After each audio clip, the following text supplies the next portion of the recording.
Oke, malam ini rencananya kita mau bahas tentang asam Jawa. Ini kebetulan udah ada asam Jawa on the rock. On the rock ini lagi di pruning sama Mas Aziz sama Pak Koko. Nanti teman-teman bisa partisipasi, bisa ikut partisipasi di kolom komentar, bisa tanya-tanya apa aja tentang asam Jawa, boleh.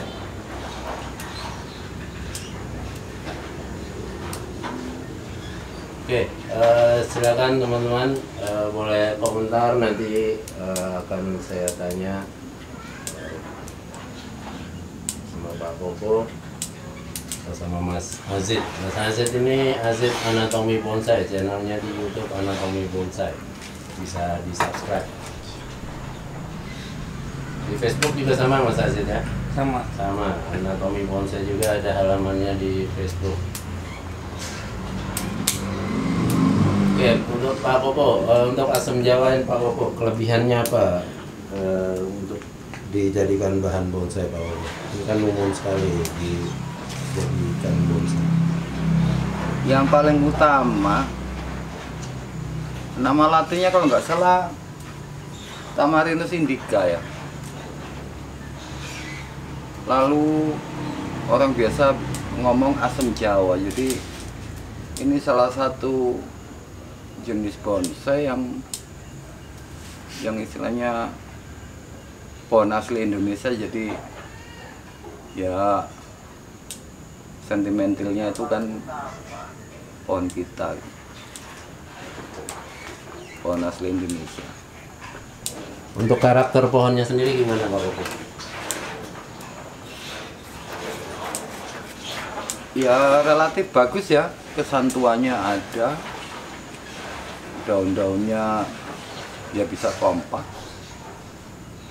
Cuman sebagai bonsai kita harus tahu timing, sering pruning. Jadi kalau sudah daun tua, nggak ada sinom, nggak ada daun muda, itu sering kita pruning sehingga dia cepat kompak daun dan memacu pertumbuhan tunas baru. Yang kemungkinan, ya namanya bonsai kan seni hidup ya, kadang-kadang tumbuh yang kita butuhkan, sehingga ya memang kita jadinya desain itu dinamis ya, ada perubahan seperti itu. Oke, untuk masih untuk karakternya itu, untuk tahapannya Pak Koko, kalau asam Jawa ini bisa sampai mana? Kalau kita sering pruning, ngawatin sampai detail, ya tahap 3, tahap 4 bisa iya. Oke. Karena katanya yang daun majemuk seperti asam Jawa ini kan tahapannya agak terbatas gitu katanya Pak, nggak bisa sampai misalnya cicit-cicit gitu. Gimana? Iya, memang dia kurang rapat ya, itu salah satu kelemahannya.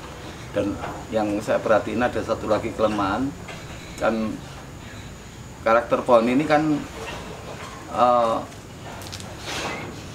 istilahnya berkeping ganda bijinya, sehingga dia ada akar tunjang.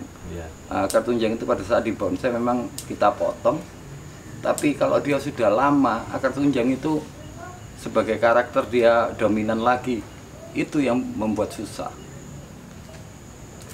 Makanya beberapa temen kalau ngerjain asam Jawa ini nggak berani motong akar, padahal akar tunjang yang dominan tuh nantinya ngalahin cabang yang tidak disuplai makanan dari akar tunjang itu.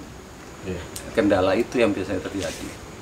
Berarti mungkin itu kekurangannya mungkin itu. Iya, itu kekurangannya ya. Berarti agak takut untuk ngerjain akar gitu atau? Iya, jadi butuh pemahaman juga. Ya tiap pohon itu sebenarnya kan punya karakter yang butuh pemahaman tertentu. Pohon apa aja ya.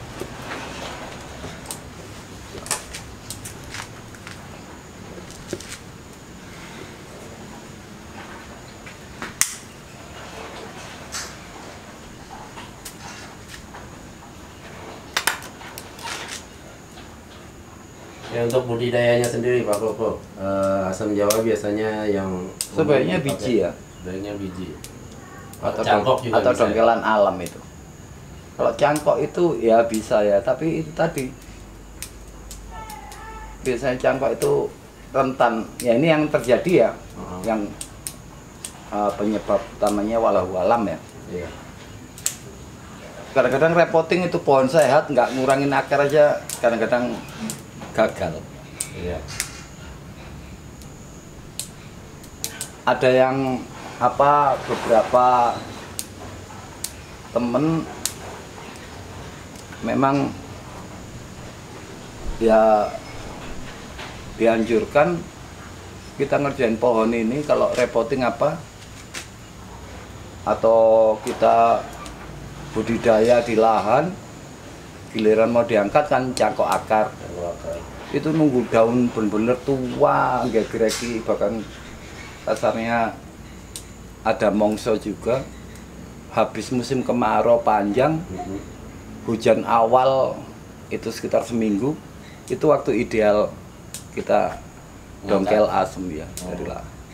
Untuk dongkelan alam juga sebaiknya waktu itu Pak ya? Iya, itu timing yang terbaik, dan daun udah tua semua bahkan rontok-rontok.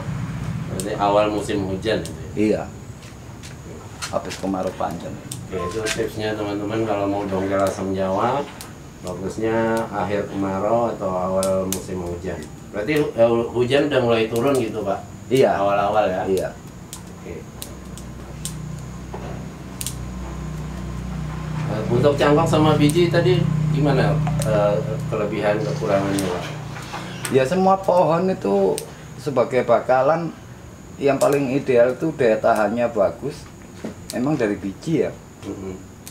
Kalau dari cangkok itu kan mungkin perjalanan kambium itu ada beberapa yang kalah, karena cangkok kan berarti pohon itu secara diameter besar ya kan, sehingga suplai makanan itu nggak rata. Ya itu logika aja sih. Saya bisa salam gini ya. Ya kita diskusi lah di sini. Mungkin ada temen yang ada masukan. Kalau kita nyangkok gede itu juga ngejar akarnya nanti lumayan lama Pak ya, supaya akarnya besar. Iya, jadi kalau cangkok itu jangan coba-coba belah batang untuk bikin karakter kaki yang mencengkram kayak gitu itu. Kalau asam ya ini nggak tahu kalau teman udah ada yang ngerti tipsnya, solusinya, karena yang saya lihat kalau dari cangkok itu riskan. Iya, kita ground aja, habis itu kita angkat ke pot, itu beberapa teman ngalamin kegagalan. Ya mungkin diskusi kita di sini mungkin ada teman yang paham. Ya silakan komentar teman-teman yang mungkin paham, bisa menambahkan, iya, bisa kita saling belajar pendapatnya. Oke. Oke, ditunggu teman-teman yang saat ini saya live di Facebook, di TikTok juga ini. Kebetulan ada HP yang nganggur, jadi sekalian live di TikTok. Ini saya sekalian bikin konten juga untuk YouTube, jadi saya rekam juga proses malam ini.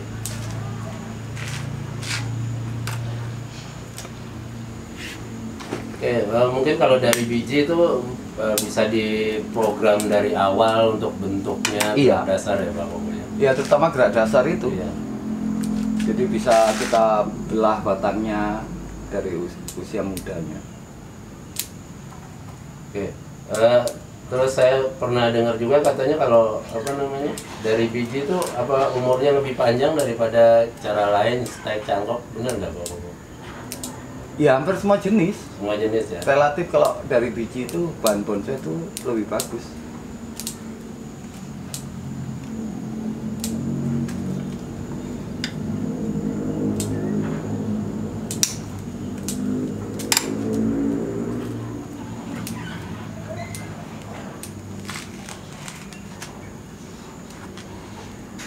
Oke, untuk media Pak Koko, kalau misalnya teman-teman sekarang kan mungkin bisa dapat dari dongkelan juga gitu untuk asam Jawa, itu ada saran untuk medianya Pak Koko kalau dari dongkelan? Saya kalau bicara media itu basic ya, selalu kembalinya ke itu apa? Ke resep dasar itu. Jadi pasir malang, rumus, sama kotoran embek ya. Oke. Untuk dongkelan langsung berani Pak? Apa cukup pasir aja atau apa? Oh iya, kalau kita bendongkel tuh seberapa bisa awal nanam itu makanan yang tidak ada hara sehingga dingin. Nanti kalau sudah akar gerak, terus pohon itu kelihatan dari daun kurang hara, yaitu tips saya itu potnya dimiringin, kita semprot air Bagian atasnya ya? iya bagian atas sampai turun sepertiganya, kasih media baru yang mengandung hara.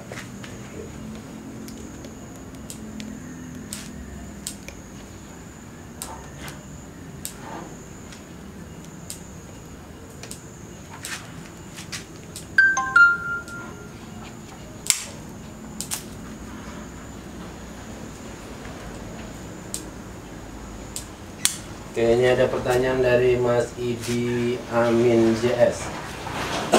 Mas Om, apa benar kematangan asam jawa hanya bisa sampai level 3? Ini tadi udah dibahas Pak Koko. Bisa diulang lagi Pak Koko? Bisa. Oke. Hanya sampai level 3 lah katanya Pak Koko. Mungkin karena yang daun majemuk itu mungkin level 3. Iya, apa sebenarnya pohon apa aja itu kan kita ngerjain itu timing ya, dimana kita harus ngelepas, dimana apa ngelos itu, dimana kita mesti diarahkan, dikawatin wiring, dimana kita ngelepas kawat biarin tumbuh lagi, dimana yang diiringi selalu pruning habis ya. Pruning habis. Iya. Dan kita lihat asem itu ya contohnya seperti pohon ini ya, karena ngepen bekas potongan-potongan ini kan itu termasuk tahapan. Ya kalau kita mau sabar dan mau nunggu tiap tahapan itu ya kita apa dari pangkal titik tumbuh itu ada yang 5 cm, 10 cm, kita lepas lagi sehingga ngepen nanti. Karena asem ini bebas ya. Kalau kita potong cabang besar dimanapun, jangan khawatir nggak keluar titik tumbuhnya, pasti keluar. Itu keistimewaan kelebihannya.